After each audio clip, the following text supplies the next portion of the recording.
Hello and welcome to the Southbound Sports Show. I'm your host, Richie Leahy, here with my co-host, Matty B. Trying to upgrade some equipment, so you might see the video. If you go to southboundsports.com, you can sign up to see the live stream video on Patreon. If that's looking different, that's why we're upgrading some equipment, and I'm not sure if I have everything set up correctly. So hopefully this sounds good, and if not, I hope I can make adjustments in post.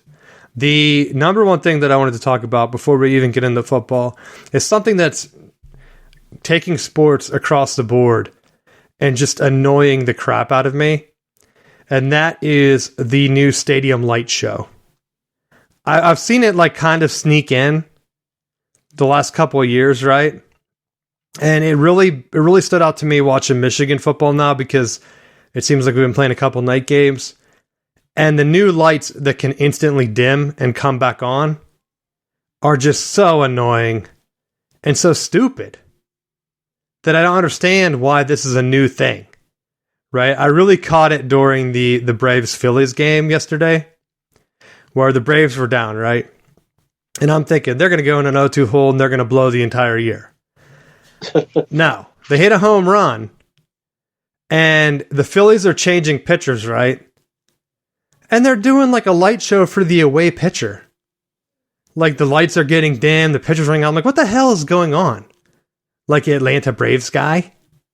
You should be giving them, and maybe it's to psych them out, I don't know, but it almost seems like every light guy got together and they said, we're going to do the same exact thing. And maybe it's not even a guy. Maybe it's just their AI that all the stadiums have the same thing set up. Like AI is like their fake computer program where it's like, you press this button and the lights will play like a Christmas light show. Because that's what it reminds me of. All the lights going dim. I saw it in the NFL. I think it was the Packers-Raiders game Packers-Raiders played last night. And they had it happen in Las Vegas. And I was like, I just can't take it. Like, it's almost like everyone playing the same music. Maybe that's what it was back in the day when they have an organ guy playing like Take Me Out to the Ball Game. I don't know, but it's driving me nuts, dude. I don't know why, but just having the lights turn off and then you can't see anything on TV. And then I'm assuming in the stadium, like I've been at the stadium where they've turned the lights out and they've done like, hey, we're going to do like light show. So you're going to get a light thing in your seat, pull it up like in the big house. Like, okay, for halftime, that's kind of cool. But like, you really can't see what's going on. And so like turning them off whenever there's like actual gameplay on and flickering them, I think is just kind of like insane to me. It's not a nightclub. You're there to watch a game. The lights are there to let you be able to see what is happening. Why? Why are you doing this? It's probably just me, but have you noticed it? And what are your thoughts? I have noticed it, and actually I asked about it because when we were in the planning phases at my last school, when they were doing the stadium project, I said, is this going to open you up for liability things if you start doing some flashing light show and someone catches an epileptic seizure? That could probably be a thing. I doubt they even looked into that, right? Or did they? I don't think they did. Because it's only dimming. They're not colored lights, right? I don't think they can do that yet. Let's hope not. No. But I would just think, like, I would assume that, like, the flashing lights, if someone has a reaction to it, could trigger something. Oh, 100% it could. If they blame video games for it, flashing lights like that could 100% make you go crazy. Like, even if you just get, like, disoriented and like, that's the one thing to me. It's like, not everyone's sitting in their seat at all points of the game. You're going to have at least a handful of people. It's like the Hurricanes game reminded me where one of the comments to their game we'll talk about later was like, dozens of fans were watching that game. Because it was like, no one in the seats. So even there, like, you could have however many people getting up out of their seats to go get a beer, and you're flicking the lights off on them. And like, can you imagine being drunk? Like, just stumbling around in the dark? Because like I'm tripped falling in like stadiums. Like when you're trying to drink and have fun on the night game. What was that game we were at? Florida State? Was that the Jameis Pitt game? Like that game was a disaster. So imagine if you were there. It rained that day too. So it's like rain. You're drinking all day, and then they're flickering the lights at you. Come on. And then you have a seizure and you pass out and miss the game. You're like walking out, you kick someone that's passed out in their seat, and then you start a big fight. It's like, what are you doing here? But that's what I thought. Watching baseball, like now they're doing it, and I just really don't get it. It's like, what is it supposed to do for me for baseball? Is it supposed to pump you up? Turning the lights out? I get it at like the intros for like the NBA or the NHL, where they do it, they turn the lights out, and then everyone comes in. But like the celebratory light shows, I think, is what's annoying me. Because it's in the middle. I want to see the players celebrate. They barely let them celebrate. Maybe that's why they did it, for the NFL at least. Where they're like, you're going to score a touchdown, we're going to turn the lights out so we don't see them celebrating. Because if that was their plan, that's a brilliant plan, right? Because they've been trying to get celebrations out of the league for like 10 years, and they finally brought it back like 5 years ago or so. So T.O. and them, they're like, could you imagine letting T.O. do a Sharpie thing when the lights are out? You wouldn't even have any of the photos of it. It's like they zoom in on Garoppolo. His like, it looks like he's going gray now. And the whole time I'm thinking, it's like when the lights are flashing, it's like, bro, just buy some Just for Men gel and just put that in, or ask Ryan Day what he's using. I'm waiting for him to have like the Rudy Giuliani moment where his hair dye just runs down his face while he's yelling about how tough his team is. But that's my baseball bit. I do like, I don't know if you caught this, but now, maybe it was on this last year, but on the HBO app now, you can watch Major League Baseball. It's nice. One of the random apps that I have, I can watch the games. I don't have to worry about blackouts or whatever. I think I can watch them all. And I really have only been watching the Braves and a little bit here and there. But not having the jump through hoops like ESPN, I try to watch Liberty football tonight. I'm like, oh, they're playing against Rich Rod. They're undefeated.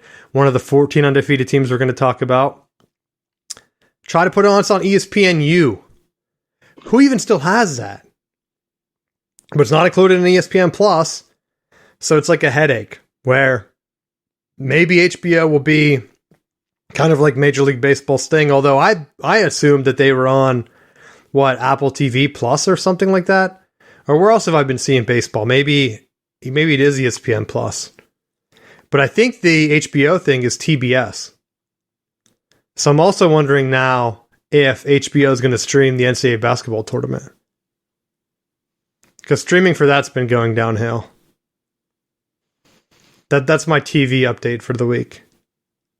Well, I believe it. Like, what's going to happen if baseball and HBO take off, and HBO is like a thing where people get for like watch Game of Thrones or whatever their big shows are? Like, that's better than Netflix, man. I mean, Netflix, you get their own shows, but I think like they're doing games now and stuff. And to me, buying a subscription for like Netflix games isn't worth it. Like, I don't understand people paying for video games like that, or even playing video games on Facebook. But that's a different podcast topic. Did you watch any baseball? That's a big negative. Because the Cardinals got eliminated? The issue that I thought they were going to have at the beginning of the year proved correct. When you don't have pitching, and then you try to address the issue by trading away prospects for pitching, and it still doesn't help, you end up with no bats and no balls. Well, that's the one thing where people are still telling me like about the Pirates. It's like, what steps have they made that made you think the next year is going to be any different? Like, what have they done? Like, what changes? Because it's like the same with the Braves. Like, I know the Braves had a great year, but their bats go cold in the playoffs. That's it. Like, right? Like, they're hitting all these home runs in the regular season. They were cold until the home run last night to put them in the lead. which was a miracle. It was like the 8th inning, I think. And then they still had to have like a crazy double play to win the game. Because Phillies are running all over. Like, I think the small ball type stuff still works. I'm still amazed that the Braves were hot like a couple years ago and won the World Series. Because like now, even the other team, the Orioles, on the other side, I was thinking, because my buddy's an Orioles fan, I told him, like, if the Braves and Orioles meet in the World Series, we got to go to Atlanta to a game. Like, let's just go. And now the Orioles are down 0-2. And they're losing game 3 right now, 6-0. Because the Rangers are just raking. So I'm assuming that this series is over. And our plans will already be ruined. 3 games into the AL side. And the Braves weren't doing any better. They both could have been swept for what I was seeing. The Braves had the pitching, but they come out and the Phillies get base runners. They're stealing bases and stuff. I think the Braves ended up stealing 1 base to get to third to try to cut the lead last night before the home run. Before it, I think. And it worked out, luckily. But that's my baseball. I kind of like I like having the streaming. I like how it's kind of spread out. I wasn't sure about the play-in like series or whatever. I didn't really watch much of that. That's why I didn't talk about it last week. But now that the Braves are playing, I'll try to see a little bit more going into next week. But let's get into the NFL stuff. The NFL, I don't even know what I put down here. But the NFL, they've been having the 49ers come out on top and look like they are the best team in the NFC. Because I keep talking about the Cowboys and how the Cowboys might have a little bit of an edge, and that game wasn't even close, right? So it's like, all right. All right, what do you want to do? The same offensive stuff that I talked about with Dallas happened again. Now, the only thing that stands in the 49ers' way is the Eagles. The Eagles, to me, it's hard to put a finger on them because I don't think they really played anybody yet. They played the Patriots, Vikings, Bucks, Commanders, and the Rams. Which, by the way, did you see the Commanders were getting sued by Native Americans for changing the Redskins' name? Yeah. And I'm surprised it took that long, because haven't they been the Commanders for a couple of years? It's going to be awesome when they change it back. They're not going to change it back. It will be like a throwback, right? They might change it back. I don't think they're going to. Don't they have enough problems? And maybe going back to the Redskins would solve it. It will just correct. It's like undoing the bad karma. Well, to be fair, I always call them the Redskins still. Even his other... I went the opposite way because I always forget because I don't care enough about them to keep up with the names. Same with like the Bobcats or the Hornets. Like down here when I first moved to North Carolina, they're the Bobcats. That's what I've seen him play as. Not interested in them as the Hornets. Like, it's not 1990s again, bro. So I call them the Bobcats. People look at me like, what the hell are you talking about? And I'm like, I really don't care about basketball enough to know. The Celtics traded for like Drew Holiday. I'm like, all right, Celtics, win the championship. I'm done with like the hype of these roster moves. Same with the Pirates. I'll bring it back. Oh yeah, look at what we're doing. We're really building. It's like, nah, at some point you have to show up, dude, and do something different. That's what like the Redskins or the Commanders, whatever the hell they are. Like, do something different. It can't be like years of pain and losing. That's why I don't understand the Browns. Like, I really don't understand them. Because Baker Mayfield had them in the playoffs, in the AFC Championship game. And they cut him and changed the team overnight like it was like, oh, well, we're going to be better now. No, you're not. You're not better. You're back to being the Browns. And everyone's kind of surprised that Baker right now that is 3-1 with Tampa Bay. And what if he's actually not bad as a QB? Because you don't have to be awesome. Like, look at Matt Stafford for all those years, right? No one would have said in any of the years that Matt Stafford was the best quarterback in the NFL. when he was with the Lions, right? He just kept plugging it along. People were like, hey, he's pretty good. He's pretty good. That's all Baker has to do is be pretty good. Tom Brady already has those guys turned into winners. And if Kirk Cousins is making a living in Minnesota right now doing it. I know, and every year they're talking about, like, what can Minnesota do that's a little bit different? Just be pretty good. That's all you have to do. They talked about was it the 49ers? They had like a what-if scenario where back in the day, I didn't even know that the 49ers had tried to trade for Kirk Cousins or something before the Garoppolo stuff. And it was like, what if that really would have worked out? And he wouldn't have went to Minnesota. Would they have won a Super Bowl? Because 49ers were like always a quarterback away, it seemed like, even going back to the Harbaugh days, right? Because like he almost went with Kaepernick, which is insane when you think about it. And Alex Smith turned out pretty good. But like even Mahomes has been such an upgrade over Alex Smith that Alex Smith got things going in Kansas City and then Mahomes took over and it's been lights out ever since. It's like the same thing with the Lions right now with Goff. No one's writing Goff down as like the greatest QB of all time. But he's playing good enough that I would consider them right now to be the top 4 teams, Eagles, Niners, Lions, and Bucks, which is kind of crazy. You could say like maybe the Vikings if they make some moves, but like the Vikings are so bad right now, they're not going to be there. Green Bay, they talk about, the team's so young, but right now what I'm watching is 100% coaching, or they're losing love, because the game I watched last night was pathetic. They're running the ball, they're running it pretty well, and then all of a sudden they were like, we're going to abandon that, and all we're going to do is throw deep to Christian Watson like 100 times. And it's going to be intercepted, but it doesn't matter. Like the other receivers were only targeted like 3 times total. He did dump off to the tight end a bunch, which was kind of surprising because he normally doesn't do that. And I was thinking, like, did they see something in the Raiders where they're just throwing deep on him the entire time? But he wasn't even spreading the ball around. And what we've seen from Tom Brady year after year is Tom Brady's hitting like 9 different receivers in the game. Jordan Love is targeting the same guy over and over. And if they bracket him, it's over. And that's exactly what they did. They bracketed him and they went ahead. And once they had that bracket in place, the game was over.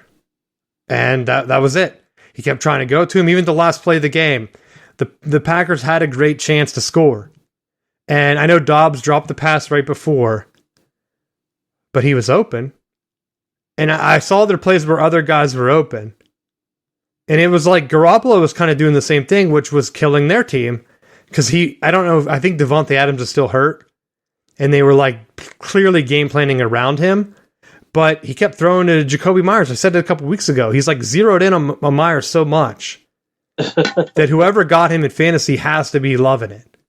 Because like Hunter Renfrow touched the ball. I forgot he was even on the team. He had 1 catch. They were like, hey, Hunter Renfrow, he's not really being used much. It's like he is out there. But Garoppolo is only looking at Jacoby Myers the entire game. And the Packers are tearing him up. So much that if the offense did anything, and I have to blame it on the coach, because they've showed the Packers coach like yelling at the tight end for like a missed route. It's like, buddy, spread the ball around. You're not helping Love at all. Like that should have been a very easy Packers win because it looked like they had more pieces and more defense than what the Raiders had. But the offensive play calling was just so bad. And when the Raiders got that go-ahead touchdown, and honestly, the Raiders could have put it away. They should have ran Jacobs one more time. They needed 1 yard. They missed a field goal. And even the play before, they took Jacobs out and ran a draw with the backup, like the 3rd string. And I know they were doing that as like a decoy. But like, if you're going to do that, throw to Devontae Adams. Like, just throw to your best guy. Like, I really didn't get their play calling.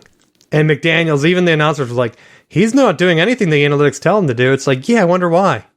Because he sucks. That's all I have to say. Like, I did find it funny on the AFC side that the Jets beat the Broncos, and then that coach that Sean Payton made fun of Like they gave him the game ball. I thought it was a little over the top, a little too WWE for my liking, right? Like I don't care about any of these coaches, right? Oh, yes, you do. You love the big showmanship. Who are you trying to kid? I like when Rex Ryan's getting feet massages or whatever he was doing. That's what I like, Matt. I like when you're doing off the wall stuff. A guy crying because he got the game ball after the other coach made fun of him is like a soap opera. That's literally the breakdown. If I came into someone and they were like, explain football to me. And I was like, all right, well, one coach made fun of another coach. He cried. And then he beat him. So they gave him the game ball as like a redemption. What would you say to that? It's almost like describing the Golden Bachelor, right? This guy's old. He went through some tough times in his life. He cried on TV. Now they're sending a bunch of old ladies out to him. And he's sending him tributes. Yeah, and that commercial is everywhere. And I thought, who's this? Who's watching this? But then nursing homes exist, right? So like I would imagine that a lot of old people are watching that show. Because it was almost like when they revealed the ladies, I was like waiting for them to be like in their 20s. And like, this is going to be crazy. This old guy trying to keep up with these broads, like taking tequila shots and stuff. But no, they're like old ladies complaining about their problems. I thought this guy's in for a nightmare. He has to hear 12 different ladies complain about things. Oh, dear. So that's what it's like when I hear about coaches and their personal lives. Like, unless they're buying ball lifters with the Ohio State credit card, I don't care. Right? I should, if Michigan goes all the way this year, I'll send Zach Smith some congratulations. Some thank yous. Because he basically turned it around for Michigan, right? Zach Smith ruining the Urban Meyer thing basically let Michigan take over. The NFL doesn't have a version of that. They can try to like make a weird Nathaniel Hackett. That's his name, right? Yeah. Like, who's even named Nathaniel anymore? It's not the 1800s. Like the fact that I even know his name is insane. I guess he used to be the Broncos head coach, which I didn't even know last year. If you'd asked me, hey, who's the Broncos coach? I'd have been like, it's not John Lynch, right? Isn't he still like the GM? Or no, he's with the Niners, isn't he? I just don't know. Yeah. I only know coaches or owners that are like over the top, like Robert Kraft, looking for massage parlors, things like that. I don't need to know about coaches crying in the locker room. Like, get real. And it's almost like, this is probably a little bit off topic, but it's almost like what College Game Day turned into, where it's all human interest stories to the point where I don't even watch anymore. Like, have you watched College Game Day? I haven't had time for it, but occasionally I have. Well, I've been switching to like just the Fox, whatever the hell they call it, the Big Noon Kickoff. And it used to be all football talk. Like Urban Meyer would break down football and I'd be like, hey, yeah, this guy knows what he's talking about. I'm seeing some of the same things, right? About like quarterbacks making reads and like guys not having it. And now they've started to do the human interest part. And it's like, guys, what are you doing? I don't want to watch this either. Like if I wanted to watch that, I would watch the Today Show or something. Isn't that the morning show where they do things like that? I don't need it to be my football Saturday. I want to know like the gambling lines, what's going to happen. The one thing I had on here for the NFL is like they do the player reports, right? I kind of like how the Big Ten does it a little bit better. And I know the NFL does like, ooh, he's a game time decision. Like Devontae Adams, I shouldn't have to wait till 7:30 to see if he's going to play in the game or not. Like, he's playing. If he's practicing on Sunday, he's playing in the game. Right? I feel like the NFL should clean that up a little bit. Where the Big Ten, I think I mentioned in the offseason where they're going to start doing, hey, their injury reports. By noon on Saturday, I knew that Minnesota's top Big Ten running back was out of the game. And I knew that this game's over. Like, I have no stress at all over this Michigan-Minnesota game because they gave me the injury report. And the one guy that I thought, hey, this guy, if he's leading the Big Ten, it could have been another Illinois game last year where they had the Big Ten, other Big Ten rushing leader other than Blake. and he kept Illinois in the game, and it was like a tight game. Where Minnesota loses their guy, it's like, now this game's over. And I like that because I didn't have to worry all day. And I think they just have, the Big Ten has to have him out by the middle of the day. No more worrying like, hey, is this guy going to be limping around like Paul Pierce getting out of a wheelchair and playing? In the NFL, I think they should do something similar, like have a tighter deadline. Like, if the guy's going to give it a go. And the NFL still plays around with it late in the year, too. Like Derrick Henry. Oh, he's playing. He gets one carry, and then he's on the bench resting. I mean, Michigan did it last year with Blake Corum against Ohio State, where he came out, ran one play, and it was like he's limping around. And he still got a yard, I think. And I was thinking, God damn. Like, he's not going to play the entire game like that, but what balls, man. I'm probably wrong. He probably lost like 10 yards. I can't remember. But they had like one play as like a decoy running back thing, and then he never came back in. And I thought, like, for the injury report now, would he have been listed as active? As like a ploy to Ohio State? Are you going to roll a guy out there that's injured and just have him stand out there? Because every time Devontae Adams took a hit, you could like tell he like grabbed his shoulder. And I'm like, how long is this shoulder injury going to be a thing? Is it going to be the part where he's just the decoy out there running routes? Because, like, your shoulder's injured. They just want to limit tackles on you, right? So, like, all the passes to him were kind of to the sideline where he can get out of bounds. I think there was one slant that he caught, and he got driven into the ground on that shoulder, and he came up and his shoulder pad was messed up, and he was, like, tugging around on it. And I thought, the Raiders are never going to throw to him again. And they never did. That was it. I saw, once they did that and he got driven in the ground, I thought, they're not throwing to him. So I would like to have a little bit of that more as gambling keeps going, right? Because we've talked about gambling so many times on this show, where they keep gambling's getting into more and more cities. Just clear it up for the average man. Because like the average guy that's gambling on like Fantasy Pros or whatever the hell they're called, they only know the studs, right? They know Travis Kelce's like limping around out there. He comes out of the game. He comes back in or whatever happens. So that's what I want to see. I want to see more of a clearer injury report going forward. But that's my main thing for the NFL. You have anything you want to talk about for the NFL?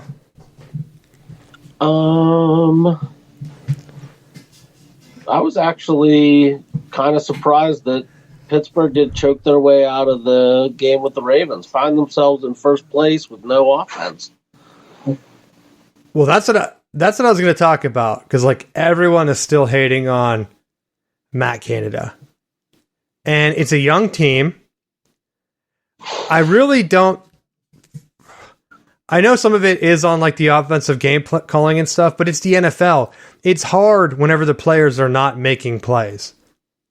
And I think the big thing, and maybe it is on Canada, the run game still isn't there. Like the offensive line for the Steelers sucks. They're not running the ball. I was trying to see if I thought I had it up, but this might have went out on me in a sec. I was trying to see like, hey, what's happening in terms of like yards per play. They're getting very low yards per play and things. And some of that is on, I guess, the game plan, but the line isn't giving Pickett any time.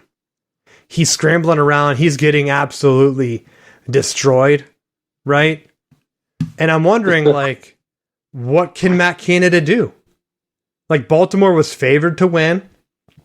They had the lead and the prediction based on like the game prediction that the Steelers were going to win, or they're going to beat the Steelers the entire game until the very end.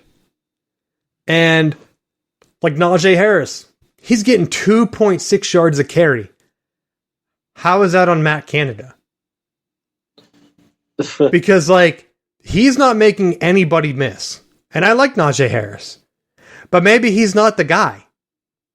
Because at some point in the NFL, you have to have the players. And Jaylen Warren looked better to me. And I'm wondering, is he going to start taking over as the lead back? Because when Warren was in the game, he's spinning around. He's making guys miss. Najee Harris is running into the line and getting stopped for a yard. And then that's it. And they're feeding him 14 times a game.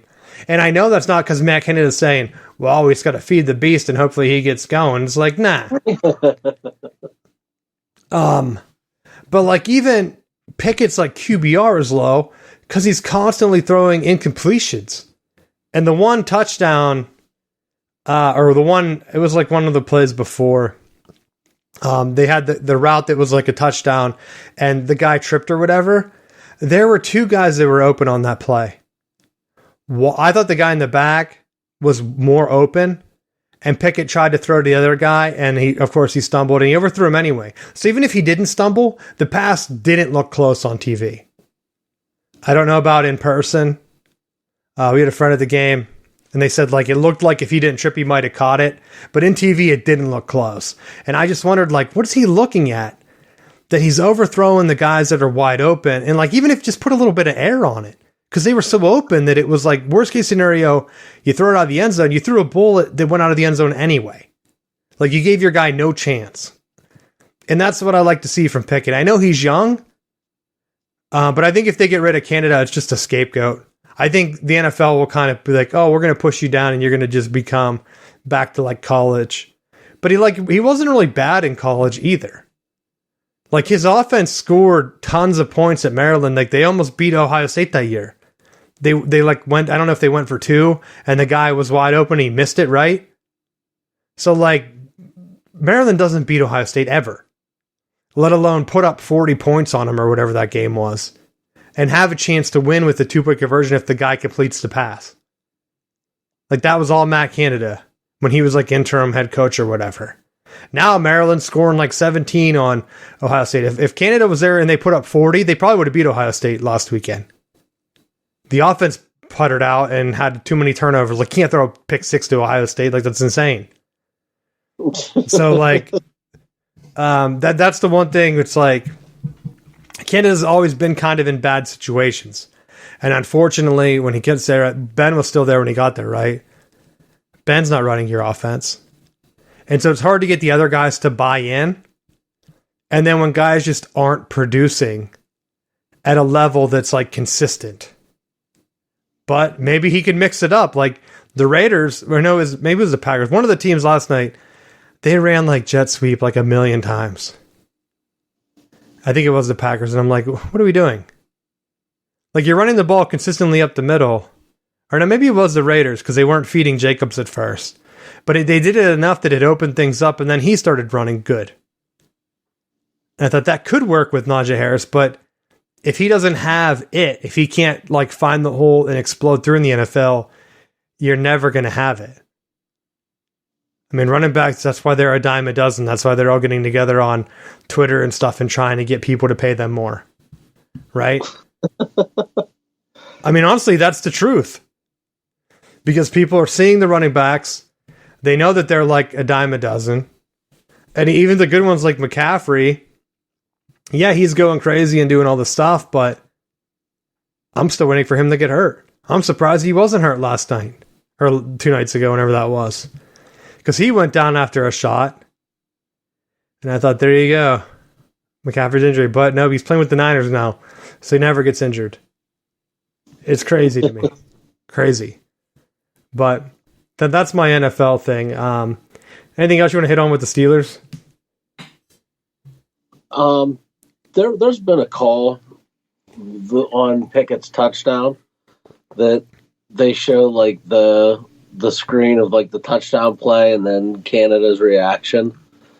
Like, do you think that Pickett audibled the play, or do you think that there was something else going on? I don't know. I didn't see the screen. Was he upset? Like they show like the play that Pickett threw the touchdown pass. And, like, he just has a real, like, straightforward demeanor, like, almost mad. That, like, the play may have been changed or may not have. Well, to be honest, he just threw deep. He had single coverage. I would think that that's what he was supposed to do, right? That's what I'm thinking. He changed the protection, like, with the video that I saw. And I just feel like, if you're the offensive coordinator of the Steelers and literally everyone is screaming in the stands to fire you, like, it's hard to be able to celebrate in any scenario. It's like, I need to get out of here. I know. That's why I thought they're chanting "Fire Canada" at the Pens game tonight. Did you see that? And it's like It's just everywhere. Well, it's like a scapegoat thing because they're going to fire him, right? Because once the fans start getting into it, he's done. And they're talking about like, oh, the passing game is non-existent. Matt Canada, he's going to be gone. It's like, who are you bringing in that's going to like have Pickett not throw incompletions? Like, if the guys aren't getting separation, they've had a turnstile at wide receiver, right? And even some of the ones that were there when Canada was there, like Claypool was better with the Steelers than what he's doing now. He's floating around the multiple teams. He's going to tight end now. So it's like, look at the receivers that they have this year. How many have they had that's been consistent? It's hard to build something whenever you're getting a brand new receiving core. And that's not just a knock on Pickett either. I'm not trying to make a knock on Pickett.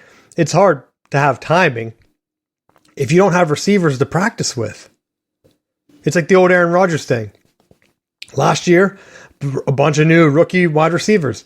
Aaron Rodgers wasn't in practice. First couple weeks, he was way out of sync with them. And he's like, yeah, these new guys got to really, I really got to get on a page with them. It's like, yeah, no shit, you didn't go to practice. What are you talking about? So it's like the Steelers are the same thing. It's like, we're not going to pay our guys anymore, but we expect to win. And they're in first place. Chanting to get rid of an OC when you're in first place is insane to me. It's hard to win in the NFL. Do you want to be the Redskins? Do you want to be the Browns? Heck, even the Bengals now with Burrow, they've been so bad that I've been spooked out of playing like their kicker because I don't know if they're going to score in fantasy, which cost me the game last week. Actually, Dobbs dropping that ball cost me the game.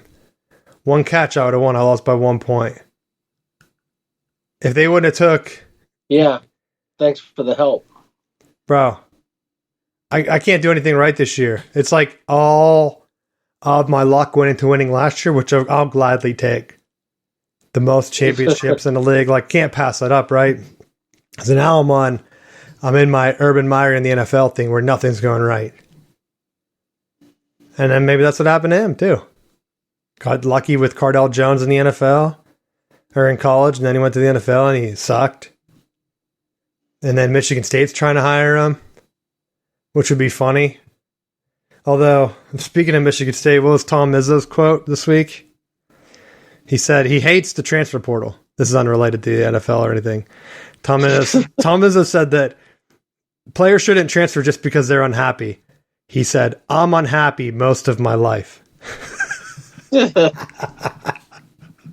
Could you imagine? Hey, coach, I'm really unhappy here. He's like, you don't think I am too? We're at Michigan State, for God's sakes. Like, man, I need to get out of here. He should have went to the NBA when he had a chance. But it's funny. It's like the players are unhappy. He's unhappy. No wonder their guys never leave. Because I always wondered, like, when Michigan State's guys, like, they never seem to go pro early, like Michigan or like some of the other programs, like Kentucky. Because like Michigan should not be having guys jump pro earlier than guys at Michigan State. Like that's insane. Like Michigan State should have guys like Kentucky that are going pro. But instead they're staying. And I'm always wondering why. And it's probably like, coach, I'm thinking of going pro. He's like, well, you're just going to be miserable there. Look at me. Once you go pro, you're going to be miserable. Like that has to be the selling point that he's doing, right? Because why else would players be like, I don't know if I want to be a working man clocking in. Look at coach. He hates it. He's just here. So that's my new take on them. And like the Mel Tucker thing, dude, because we can transition into college now. I don't even know what to believe. Because, like, it's such an insane story that it gets crazier that her assistant was texting her about, like, coach relationships so much that her assistant got sick and, like, died unexpectedly. So the accuser went to her assistant's house and tried to sleep in her bedroom to delete old messages, is what the latest charge is. Like, can you believe that? Like, could you imagine? Because, like, I don't think her assistant was married, at least based on what I read. But, like, could you imagine if, like, your boss, Matt, or, like, even someone, you know, like a friend of yours, like, they died, and their boss was like, hey, I'm going to go sleep at their house. You can't make that up. Right? No. So it's, like, red flags everywhere. And on both sides. Because, like, Mel Tucker's saying he was still fighting Michigan State. They were like, yeah, you're still on with a university vendor doing inappropriate things on probably university equipment, right? So, like, he has no leg to stand on from my point. He's trying to get his payout. I'm assuming they're going to settle somewhere in the middle. So, crazy for Michigan State. But the fact that some of their boosters are calling for Urban Meyer, I thought that would be such a Michigan thing. To have a guy that clearly hates Michigan go to another Michigan rival. Urban would make it his entire job just to beat Michigan. Because that's all Michigan State cares about. If Michigan State beats Michigan this year, they won't even care. They'll probably make the interim the coach. Right? Like that's all they live for at this point. I really don't get it. They were like, some of the names they were throwing around, like I read some of the comments from their fans, and it was like, this guy could beat Michigan. Like, the entire thing was all about that. It wasn't about, like, hey, like when Michigan was going through their coaching hire, and, like, you knew I was calling for Harbaugh the entire time. I was thinking, like, what guy can take Michigan to the playoffs and possibly a national championship? Maybe the guy coaching in the Super Bowl, right? Like, that seems like the guy that can get it done. It's like Michigan State's coaching search. They're like, we just need a guy that can beat Michigan. Like, that's it. I mean, I know Michigan, like, I would like them to get a guy that can beat Ohio State. That's always nice. But with the expanded playoff, it should be, I think your thing should be like, who can get us in the playoffs? Who can win some games? Right? Because, like, Miami with Cristobal, I was saying, like, I didn't see it. I'm pretty sure that was my stance on the record. Like, I didn't understand the hype for him. I know he was like a golden boy coming back. And I had people tell me, like, oh, it's the same as when Harbaugh came back. But the Harbaugh thing was, he was successful at Stanford. No one is successful at Stanford. He built a program in such a way that David Shaw was able to run with it. And it took years before the wheels fell off. Right? Stanford's bad now because they were so many years removed from, like, the Harbaugh culture. I don't think they're ever going to get it back. Maybe David Shaw, like, kind of lost it somewhere along the way. I'm not saying David Shaw is a bad coach. But somewhere he was able to take what Harbaugh built, and it was so sustainable that they ran with it for a few years after. That's what I think any coach should aspire to do. And then he went to the 49ers, and they were kind of the same thing. He built the toughness that the 49ers have. That was all built by Harbaugh. The only blip was because they tried to do an internal coach hire, and the locker room was split. Half the players were against Harbaugh because the owner was talking trash on him.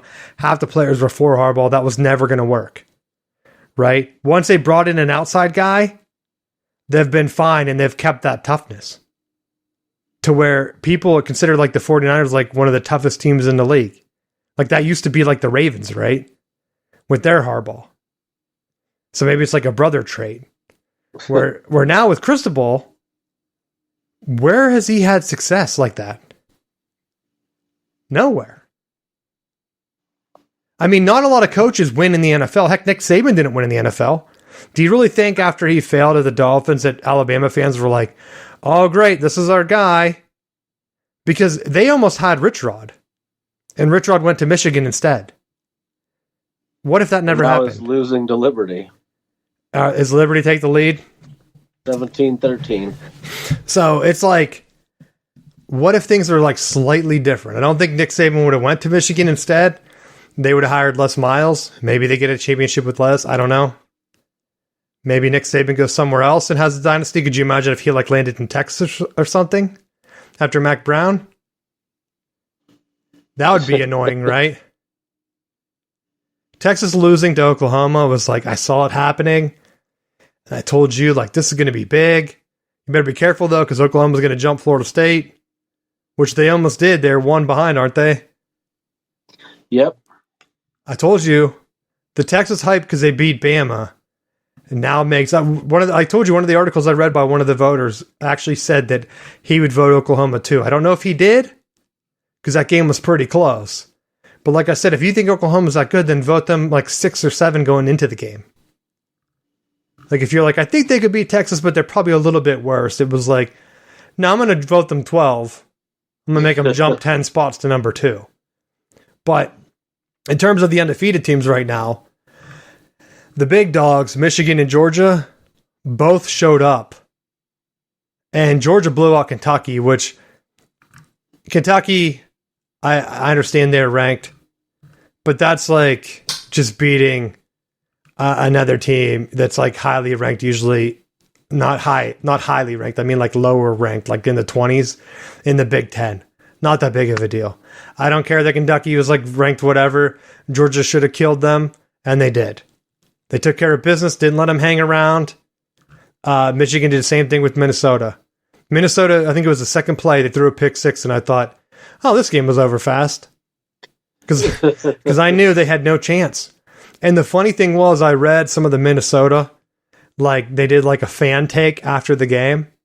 And they're like, hey, people that were at the game, give your thoughts. And people were like, it was weird watching another Big Ten team have their third stringers have successful plays against our starting defense.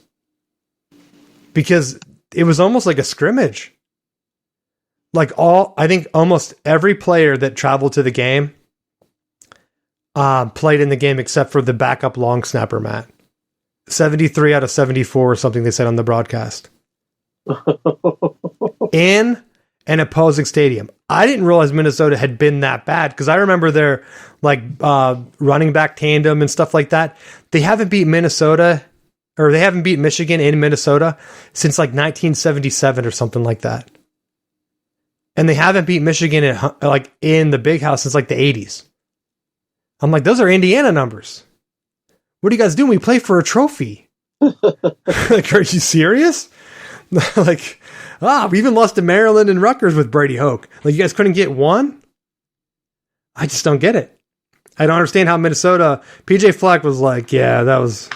He didn't even say anything after the game. He actually just complimented Michigan the entire time about how good they were and how that might have been the best team he's ever coached against. And after that display, I would believe it. And the way Michigan's schedule is lining up, other than the Michigan State game, which is a wild card to me because you never know like what they're going to do, especially after like the tunnel incident last year.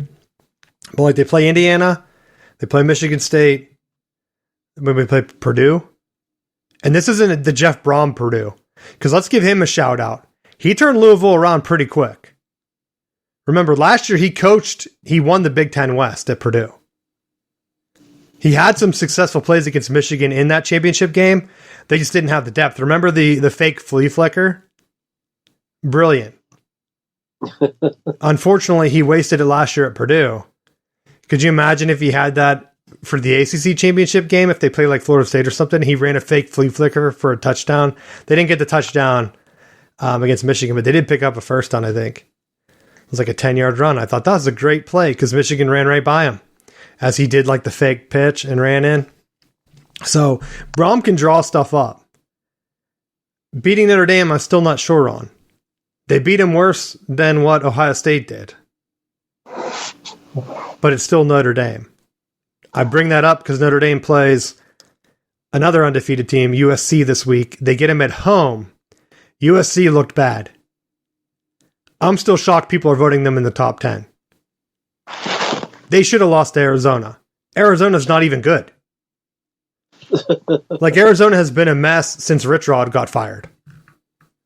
So, like, having Arizona take you to, like, triple overtime, and they were, like, 3-2 coming into the game. They were 1-2 in the Pac-12, or they were 1-1, I guess, coming in. But you should not be going into triple overtime against Arizona at home. It was a home game for USC. That's the difference right now from what I've seen from Georgia and Michigan. I know Georgia's been in some close games, but they put them away. Michigan's been putting teams away. I brought up Texas coming into the game. I knew they had a good chance to lose. I didn't want to jinx them because they couldn't put Wyoming away. I did talk about it, I think it was last week, when I said Wyoming threw the pick 6. They really turned the game around, but it was already the fourth quarter. At that point, what's the difference? right? So you have two teams that are blowing teams out in Georgia and Michigan. And then I think everything else is up for grabs. Like, I'm not 100% sure going down through this list on who's going to be the top team in the Pac-12. I think we find out this week. Oregon plays Washington. Both are undefeated. I could see USC losing to Notre Dame. And whoever the winner is between Oregon and Washington, I kind of favor Washington just because I think Penix is a better quarterback than Bo Nix. What do you think? I've been thinking about it, and I go back and forth. I'm kind of leaning a little bit more toward Oregon just because of the numbers that Bo Nix has been putting up. And I think Oregon has more depth, and they have the consistent program stuff where they're well-rounded enough as a program culture that they almost remind me at this point of Wisconsin, where it's like with Luke Fickell, Wisconsin should have been like having a rebuild type year. They're doing a brand new offense, but like they have the systems in place that the offense is close enough, even though they're more of a spread now, where Oregon, it's kind of like, yeah, they're all running some version of spread. And they have athletes to get out in space and make people miss. And they have good pass rushers now, which I think is something that they missed when they played Ohio State that year in the national championship, where it's like they didn't really have the defense, and Ohio State, they couldn't stop them. And so like now they seem like they've built that up. Washington's more built from like a pro style though. And having them just throw it around is an interesting match. I don't even know what I would bet, like the over-under, because I could see it going either way. It could be 17-14. It could be a shootout where it's like 48-44.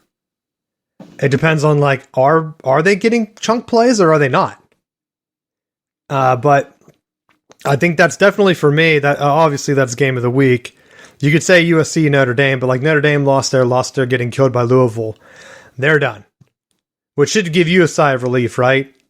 Because now there's no way they can steal most likely Florida State's bowl bid if they end up doing well.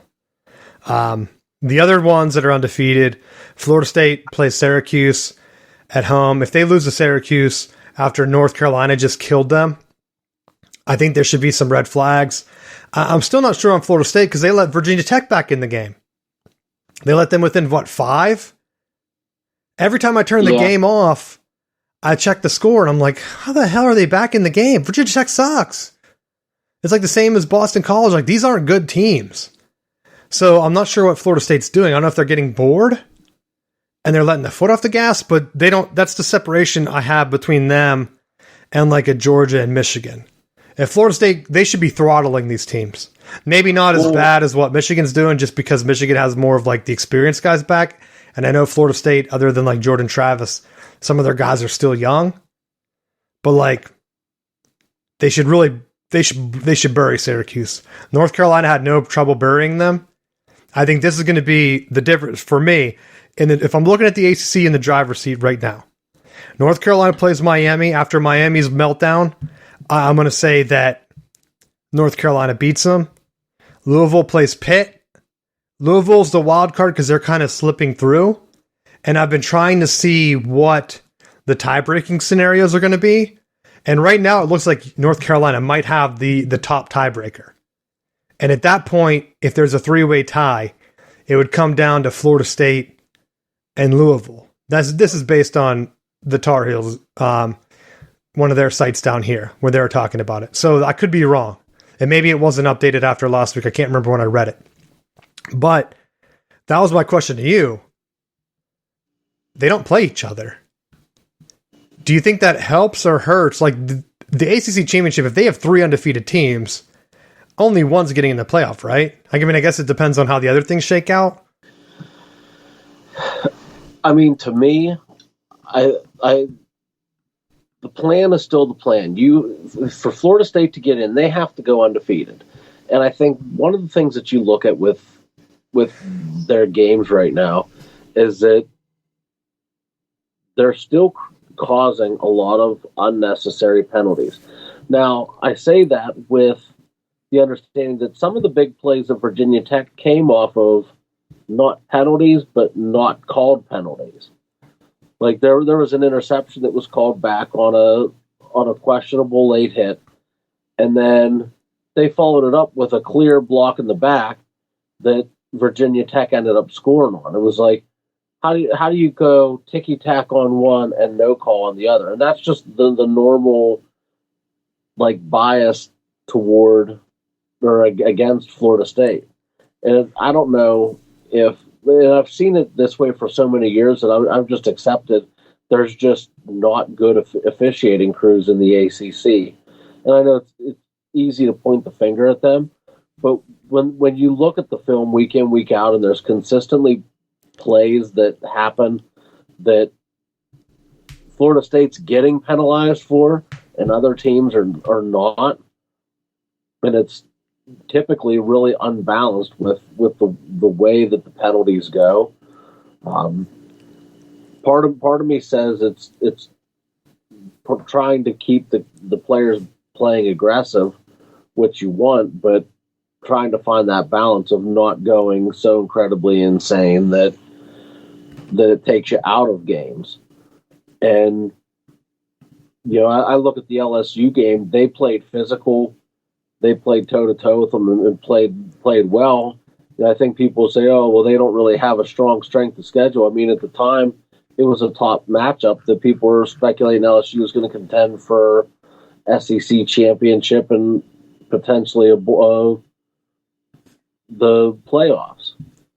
So I think it's hard to look at that strength of schedule after the fact. I think you got to take some consideration into where they're at when that game's played, because if you end up getting banged up and then you lose games after that matchup, I mean, you could easily say go the other way with it too, and sit there and say, well, they win that game and then everyone's more motivated and bought in.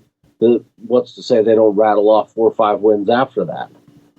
Well, so you got to be careful, because if you're going to go that route, then you're going to help Ohio State out with Notre Dame. And like that's going to be the team that's probably up against like a Florida State type comparison. Because like we laid it out where the top teams right now, let's say if Georgia and Michigan or Ohio State, one of the Big Ten teams, they win out, I think they're a lock. And now if Georgia loses, things kind of open back up. If it's to one-loss Alabama, then of course Bama just takes their spot or whatever. Bama hasn't looked good. I don't care what the SEC writers keep saying. They haven't looked good. And I don't think the SEC West is that strong. So I also don't think they're going to be challenged. They made a stupid coaching mistake too. We talked about Miami didn't knee. They were up. I don't even know if we actually talked about it. I hinted at it early in the show. So there were 2 coaching blunders last week. Nick Saban's didn't get a lot of press. So I don't even know if you saw this. But A&M, Alabama could have just ran the clock out. Instead, on first down, they threw a pass with like a minute left in the game. And it was incomplete, so it stopped the clock. And then it gave A&M a chance to get the ball back with like 10 seconds, when all Alabama had to do, just run the ball. If they would have ran it out, A&M had no chance to even come and score to win the game, which it added like a weird mix of like, what the hell is Nick Saban doing? Is he losing it on the sideline like right now? But of course, Miami, in a situation where they're in the game, they're up by like, 4 or something, and they have the ball.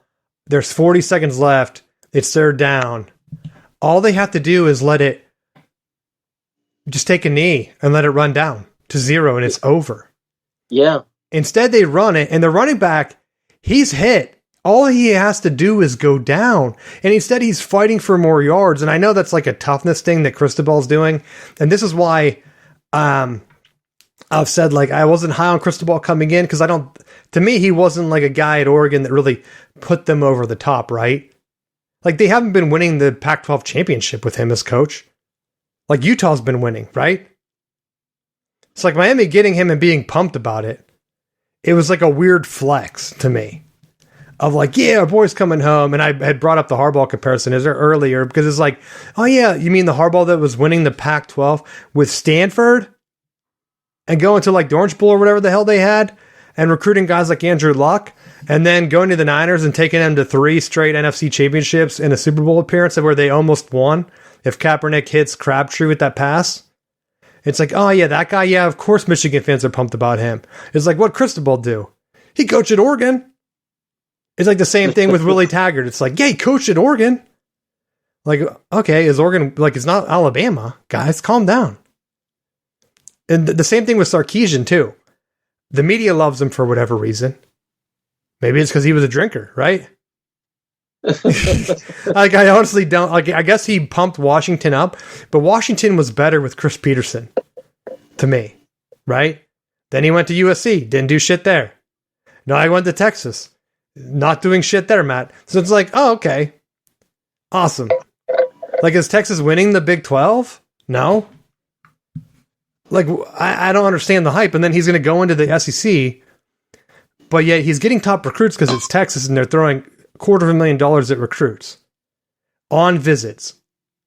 The NCAA doesn't care because Texas, the state of Texas said that they'll just sue them. Meanwhile, Harbaugh's getting looked at for a cheeseburger. They're talking about making Harbaugh the highest paid coach in the Big Ten. Conveniently waiting till after Mel Tucker got fired, right? So I wonder what that number is going to be. But maybe that locks him in. I watched the Vikings do nothing last week, and I was like, their administration at the Vikings honestly picked this guy over Harbaugh. A Vikings team that was built around the run, a perfect Harbaugh fit. Harbaugh knew it was a perfect fit. Kirk Cousins, a quarterback that's like managing the game, it would have been perfect for Harbaugh's offense. Nope. They decided to go this other guy, and he's blowing it completely up. So, and I don't mind because Michigan's looking really good. And it's almost like scary good is what one of the announcers said. It was like the NBC crew to me is so weird because you probably haven't watched really any NBC games, but I don't know what they're going for. They got like a bunch of younger Big Ten guys, like a Penn State guy, an Ohio State guy. I don't remember their names. I think the Penn State guy was maybe Michael Robinson. Was he the old quarterback? Maybe not. Maybe it's not even the same guy. I really don't know. And then there was one other guy, and then Maria Taylor, I think, which she's also doing NFL stuff. So it's really weird how she has all this time. I don't know how she does it all. But the Ohio State guy, after the Michigan game, they like asked him about the game, and he's like, he looked like he was like so shocked that Michigan was that good that I thought, this is an Ohio State guy that looks like he's in complete shock. It's almost like when Michigan beat Ohio State last year and Urban Meyer didn't know what to do. That's what this guy looks like. So that made me think, hey, Michigan probably is really good this year. Because this guy's not even putting any doubt. He's just like, that was so good of a team, I don't even know what to say. I thought, great commentary by NBC right now. I could go out there and just talk random things. Like, I'm sure other things could happen from Minnesota side that you could talk about. But, oh well. We'll see what happens. What other, I think real quick here, the last couple undefeated teams. Oklahoma's on a bye. Ohio State plays Purdue. I said Jeff Brom's not their coach anymore. That should be a win. Penn State plays Massachusetts. Is that Don Brown? If Don Brown upsets them, dude, that would be insane. Well, especially being that Penn State's like 95-point favorites. Well, Penn State's the other team that it's like, they've been putting teams away, but they let them hang around, and I'm like, well, I got to give them the benefit of the doubt because they're playing, like that's how Georgia's been playing, and they've been putting teams away. And Michigan at the beginning of the year, like they were letting some of the younger teams hang around. And I think I joked with you over text that like Bowling Green now, Miami losing that game to Georgia Tech, Bowling Green had beat Georgia Tech. So Michigan's strength of schedule went up to like 30 or 40 or something because of strength of record. And I was laughing so hard because all Miami had to do was run the ball. And everyone's like, oh, the ACC is so good. They have all these great teams. And it's like Bowling Green beat that Georgia Tech team by 11. Like Georgia Tech's not even good. So down here now, people are kind of like, oh yeah, we'll see how it happens with the ACC. That's why I was questioning you. Like, if legit they have 3 undefeated teams in the ACC, because they could with this new schedule, they don't play each other. So it's plausible, but I think the odd team out in that scenario is likely Louisville, But I'm saying, what if the other conferences all have one loss? I've been saying the whole time that I wouldn't be surprised if the Big Ten had 3 one-loss teams. Are they going to really put a one-loss Big Ten team in when you have 3 undefeated ACC teams? Are they going to put, the Big 12 is already there. If Texas beats Oklahoma, they're a one-loss team. Are they going to get in over like 3 undefeated teams? I think the undefeated teams are going to be pushing more. Now, I'm not going to say they're going to give you 3 ACC teams. Well, one of them would get a loss in the championship game, but you would have 2 undefeated ACC teams. You can't go in the past and say, well, the SEC and Big Ten both had multiple teams get in, but the ACC, sorry, dogs, you're out. Because, like, if Florida State, I just looked it up. I think Florida State would beat Louisville, and it depends on who wins, because Louisville has Virginia, and they do not have Clemson. So the UNC thing was saying that UNC has, at the time, they play like a lot of the same teams as Florida State, but the other team that they had, like Pitt and Virginia Tech on Florida State side, is going to be worse than right now Georgia Tech and Virginia, which makes sense. So UNC should be the number 1 seed, I think. I can't remember. I'm doing this off on the fly, so I might be missing some teams that they have the same. But either way, Louisville doesn't play Clemson, so that should make them the odd man out. They did beat Notre Dame, though. That was a top 10 win at the time. They still play Kentucky. Well, I know Georgia crushed them, but that's as an SEC team. So I wouldn't be surprised. Like, if Louisville, the rest of their schedule is not tough. Pitt, an injured Duke, Virginia Tech, Virginia, that same Miami team, and then Kentucky. Like, I wouldn't be shocked if the teams that Louisville has really struggled with, like in NC State, they won. They could have lost that game. Notre Dame, they won. It really comes down to probably Miami and Kentucky at the end of the year. They could very easily be 10-0 going to Miami. And, Miami doesn't have any fans. So is that really a threatening place to play? That's more of a neutral site game. Unless you're going to argue me on that point. They panned a celebration in the stadium. It's like no one's even there. People don't even know this game exists. If it wasn't for TV, no one would know how Miami lost that game. But there was one point, though, that drove me absolutely crazy. And for as fluky of a play that Georgia Tech hit on for the go-ahead score, it was almost for naught. Because as the player's going into the end zone, he starts to slide into the end zone, and they reviewed it on the field as a confirmed touchdown. But that was like a toe away from just sliding at the 1 and just being down at the 1, game over.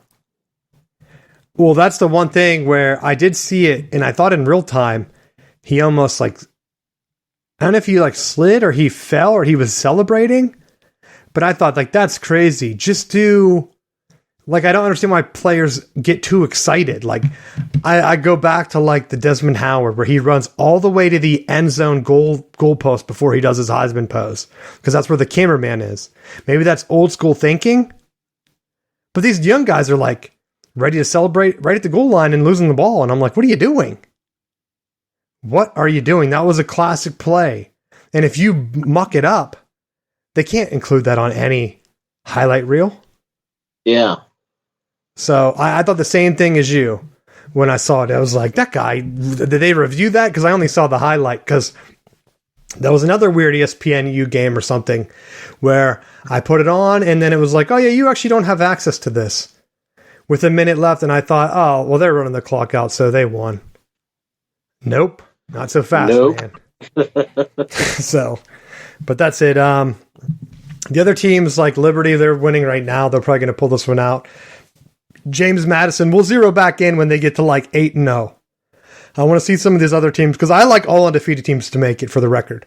If Louisville runs a table, they should absolutely be in. I don't care that Texas beat Alabama. If Texas's one loss to Oklahoma is in the thing and they're up against a Louisville team that ran the table, even if they don't get to play in the ACC game because the conferences are too big now, they should get the bump.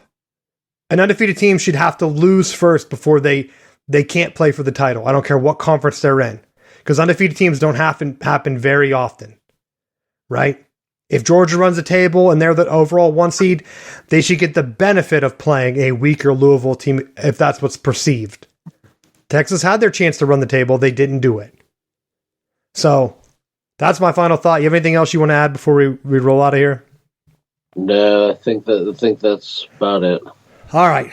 Hopefully the show sounded good. I'll review it. And thanks for listening. If there's anything you notice, let me know. And we will see you next week.